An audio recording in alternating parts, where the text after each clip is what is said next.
I'm as much a Platonist as anyone, right? Like I have this, this idealized vision of what a system should be, and idealized visions often don't account for edge cases.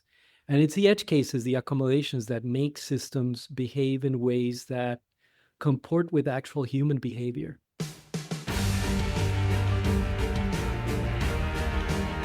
You're listening to Traction Heroes, digging in to get results with Harry Max and Jorge Arango. Hey, Harry, it's good to see you again. Hey, Jorge, I so appreciate you making time today. Well, I always have time for you, my friend. These conversations feed me. Oh, they are so enlivening. I can't help. I mean, yes. And now people are talking about them. Like people are sending me messages like, "Hey, I heard about your podcast on, I think the one that I keep hearing about is your Chesterson's fence, right? I mean, I hear about that one. I hear about what was the other one? Unprecedented. People talk about that one. And so Yeah. people are starting to reference these to me and ask me for links to them and stuff like that. That's kind of fun. Yeah, that's really it's really gratifying to know that these conversations are having an impact on folks.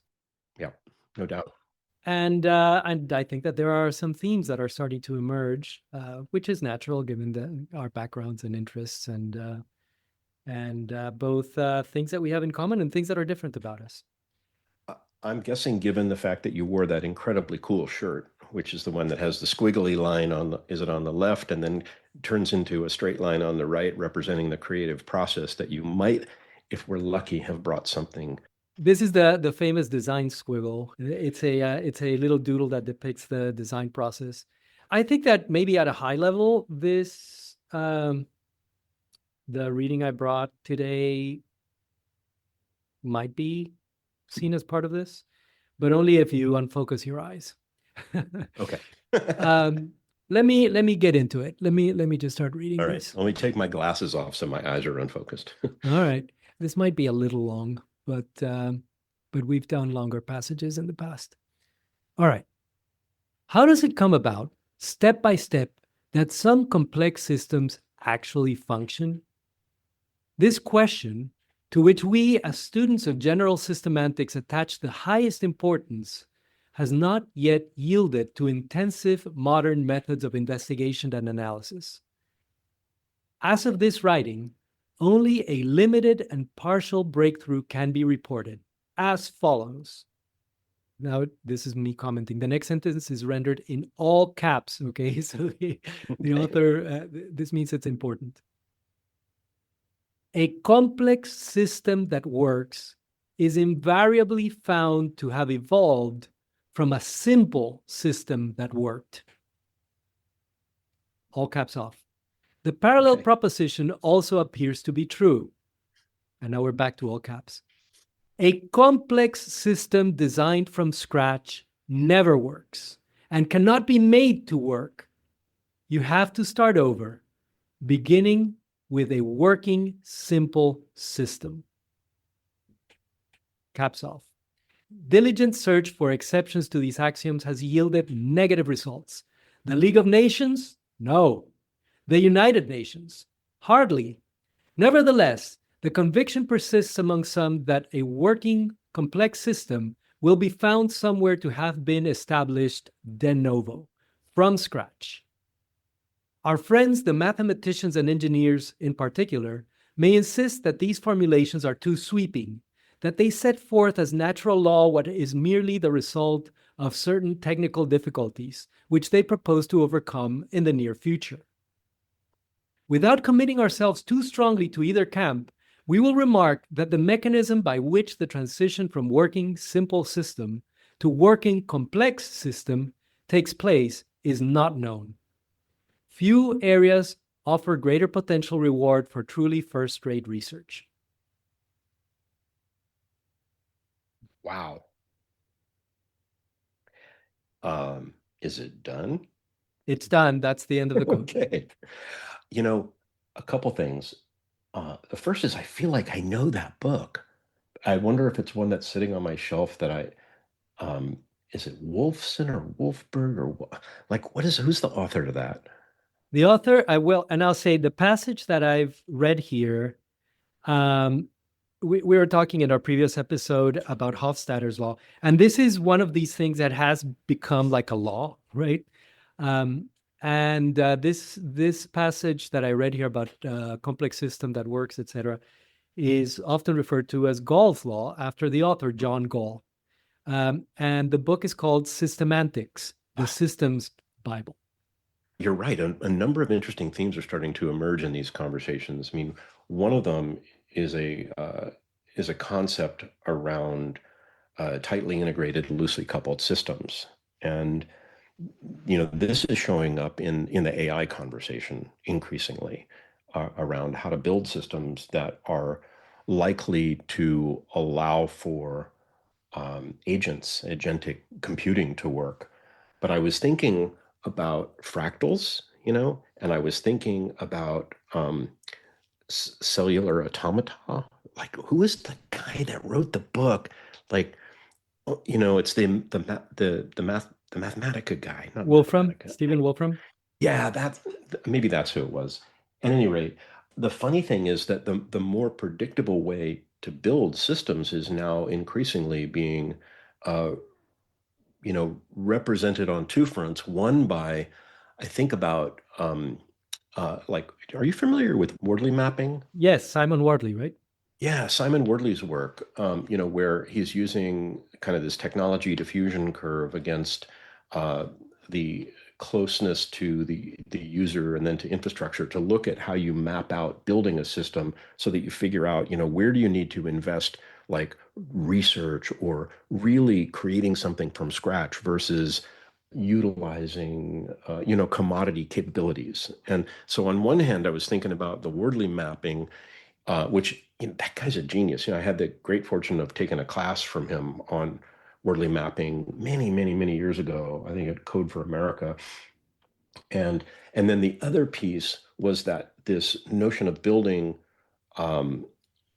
relatively sophisticated and much better, much more durable, highly functional and increasingly adaptive systems by starting with small modules, right? And one of my clients right now is, I can't really talk too much about what they do, but they're, they're, man, it's hard to know where to draw the line, but let's just say they're building very complex systems with off-the-shelf parts. And that's not something that I think was common years and years and years ago. I think people generally, either because those parts didn't exist or because the integration and standards didn't exist, or because they thought everything was unique and they needed to build, kind of one big complex thing. Like these big, giant, complex things often don't, they're expensive and they don't go well often. They're usually late. They're usually way more expensive than people think. And they often take a long time to get to the point that they deliver on the benefits that people expect. So there's kind of a weird intersection here of, if you're going to design something, you want to use as much off-the-shelf stuff as you can. You want to understand what you would need to invest in, which is why I like the Wordley map, which it's like a super valuable concept, even for something like a house, right? Because you can, like, my dad's house managed to survive the fires down in Los Angeles, but I've been involved in these conversations in the planning for rebuilding the neighborhood, where the architects were proposing using modular homes. Yeah, modular homes, even in these kind of ritzy neighborhood. And the evolution of modular stuff has gotten to a point where it's almost indistinguishable from high quality custom stuff. And just thinking about that, like, I don't know that anybody spends time thinking about rebuilding a house using a Wordley map, but I think the value of something like Wordley map thinking in this space is really, really valuable, because it allows you to trend toward a simple designing and developing what ultimately will be a complex system by starting with very, very simple components and building out from there. You've touched on several of the aspects that I think are critical for the design complex systems, right? Like one is designing for emergence, which to some degree implies designing for modularity, right? So you want to Mhm. create things that that can be recomposed and that have some degree of flexibility. I think that what I had in mind here in bringing this passage from this book to our conversation is a one of the themes I think that is emerging, certainly for me, is a certain degree of conservatism. and Ah, and what I mean by this is we work in a field in tech where for a lot of people the mantra is move fast and break things. mhm. Um, but there's also this understanding that comes from startups of the minimum viable product, where you start small and you have a direction, and then you test that direction by putting out the minimum thing that can work and that can bring to life your hypothesis, let's say, right? And then as that product meets conditions on the ground, you adapt it to the feedback that you receive from actual paying users. And that is how you end up with really powerful, complex products, right? Whereas if you try to design the product right off the bat with all the bells and whistles, you're likely not going to get it right because you're solving problems that might be in your mind as opposed to in the real world. And where the conservatism thing comes in is that, and by the way, this you mentioned earlier our Chesterton's fence episode, right? Like I'm referring to Uh-huh. that as well. It's like this idea that we look at complex systems and we often take them for granted and uh, and are very kind of willing to jettison them without thinking of what it took to get to the point where they are. Mhm. You know, if a system, particularly a complex system, if it's around after more than a couple of years, it's doing something right. You know, even Mhm. if it has problems, it's doing something right, and it behooves you to understand what that is. And it takes a great deal of arrogance, I think, to think that you can swoop in and replace a complex system from the top down. It takes a tremendous chutzpah to do that, right? Well, I mean, it's astonishing. When we get done today, I'm going to hop in my car and go to a meeting to address the situation just like this, right?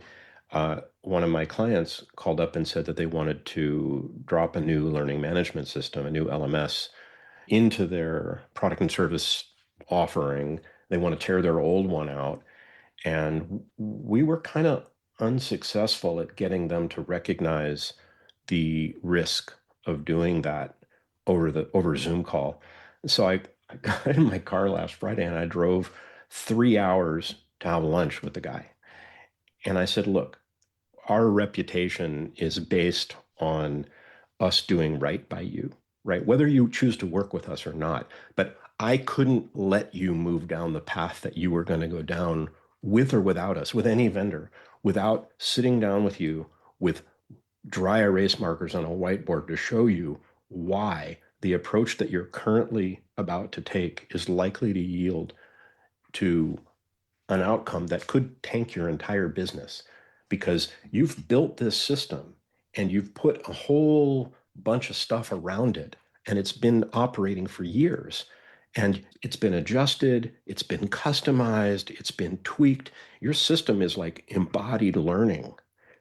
And if you just cut a line at the bottom of it, tear off the bottom and shove a new piece of technology in without having spent the time to think through what it really needs to do and for whom and how is it going to be successful, it will not end well. And sure enough, when we were done with that meeting, he said, look, I get it now. And so he pulled his team together and they're coming down to talk to us today because I think I adequately conveyed that they had a system that was a lot more complex than they realized. And just taking a wholesale cleaver to the thing and trying to fix it to save a little bit of money and to make it a little bit easier for them was um, going to be more expensive and take longer than they thought at a minimum. You know, I wonder if there's some kind of cognitive bias here at play, and there well might be. I'm just not aware of it, but it just feels to me like this kind of attitude is endemic, particularly in the tech space. It was a few months ago that Sonos released that new version of their app that basically aimed to replatform the whole thing. And I mean, I don't have any inside knowledge of what happened there except what was written up in the media. But the impression that I got from that is that they kind of took for granted the fact that the existing application contained a large amount of fixes for edge cases, right? Mhm. Which no new app was going to be able to account for. No new app undertaken from scratch, right?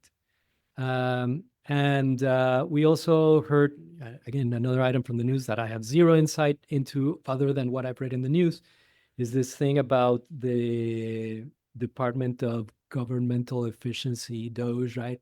Going in and Oh, yeah. saying that they were going to eliminate all this COBOL code in the government.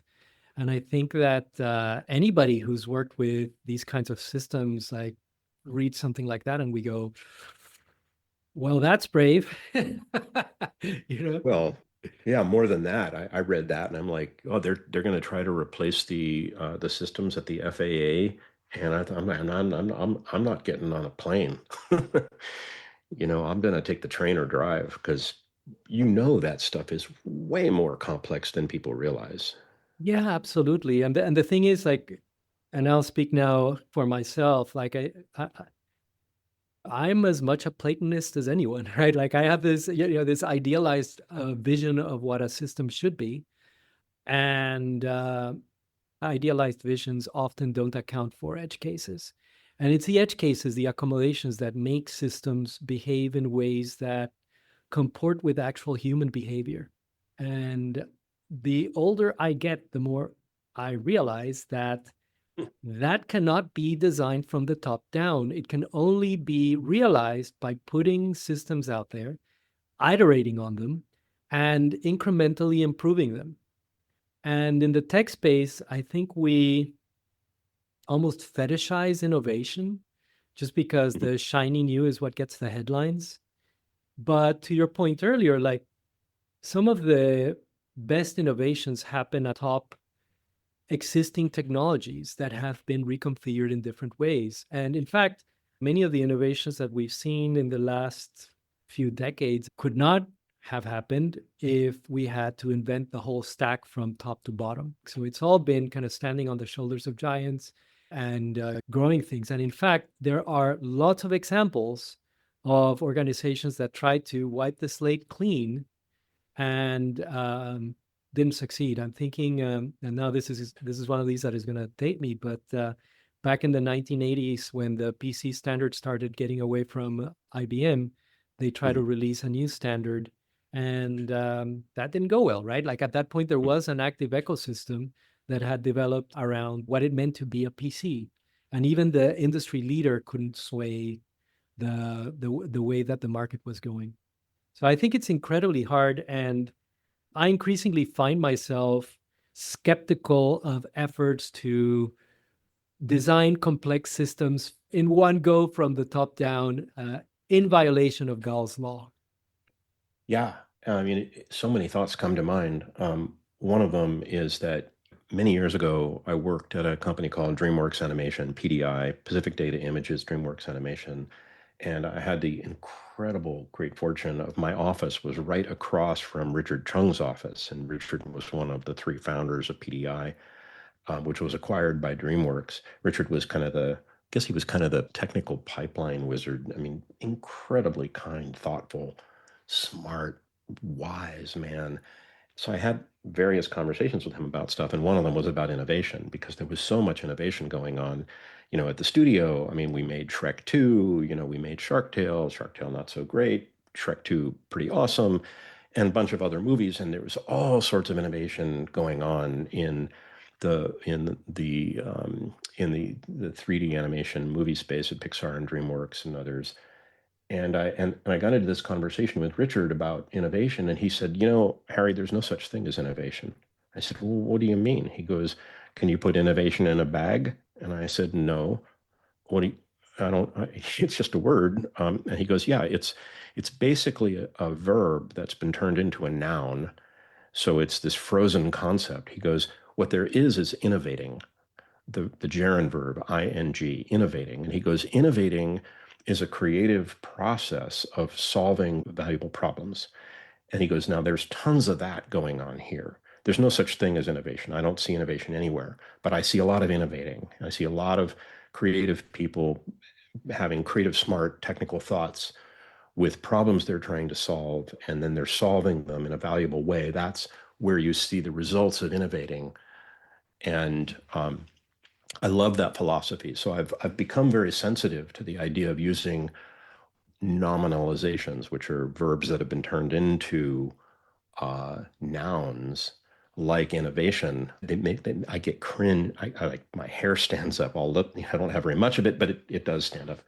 And that was kind of the first thing that came to mind. And I realized that this is just a rich, rich topic, because I've been involved in probably 3 large replatforming efforts.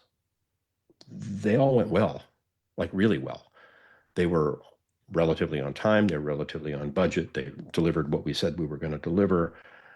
So I haven't had the experience of being intimately involved in any of these catastrophes that I see certainly coming.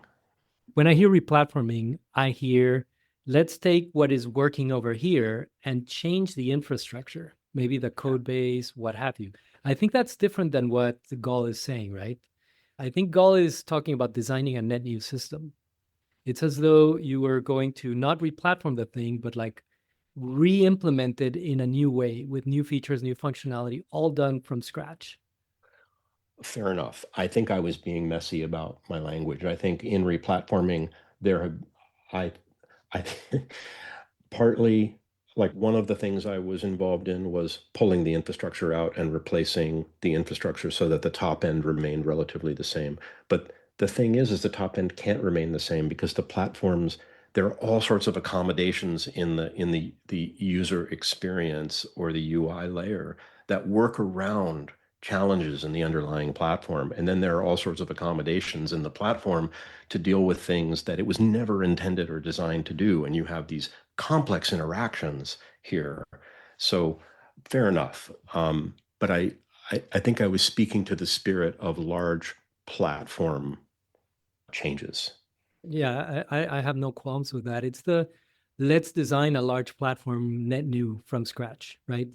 Maybe replace our old platform with a newly designed one that does all the things that we think it should do, as opposed to all the things that the old platform grew to accommodate. Those are 2 different things, I think. I completely agree with you, and I'm using the same word to describe both. The last couple of years, I had a client who failed at this, and I came in after the decision had been made and after the execution of the new and shiny new platform had been committed to, and it had the predictable results, right? Yeah. The small company ended up having to manage 2 platforms for 2 years while it figured out how to take all the stuff in the old platform that no one ever realized needed to be in the new platform and bake it in there so that the new platform could do more, faster, better, cheaper. I don't want to suggest that any of this is easy. No. These are really tricky projects. I think maybe to bring it back to practical thoughts for folks, because after all, what we're trying to do is help people gain traction. And part of the reason why I wanted to bring this to the table is that uh, it might be like rule 0 when trying to gain traction is like make sure that the thing that you're looking to gain traction on is actually doable. And this feels to me like one of those kind of quixotic pursuits where it's like, let's redesign the whole thing from scratch, right? So Yeah. maybe to try to articulate it in practical terms, like a few things that someone could do is maybe question whether redesigning the whole thing from scratch is the wisest path forward. Like I said, there are many examples of such projects that have gone awry. One other thing you've brought up here, which is emergence, right? Like the Mhm. idea that if the platform or product or whatever is eventually going to be complex, meaning serve all these different needs and perform all these different functions, then design it in such a way that it can grow and is not closed-ended in some way. And the third thing you've also touched on, which is that implies both designing it to be modular and kind of bottom up, so that the system can, in fact, evolve. Yeah, this is feeling like a really rich topic that maybe we should figure out how to talk more about at some later date. Well, I'm sure there are more readings. This is a perennial theme for me. So I'll think about what else I can bring to the table so we can keep it going. What a great conversation, though. Thank you so much. Thank you, Harry. Yeah, take care, Jorge.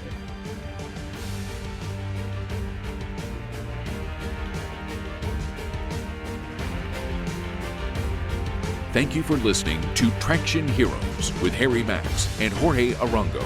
Check out the show notes at tractionheroes.com. And if you enjoyed the show, please leave us a rating in Apple's Podcasts app. Thanks.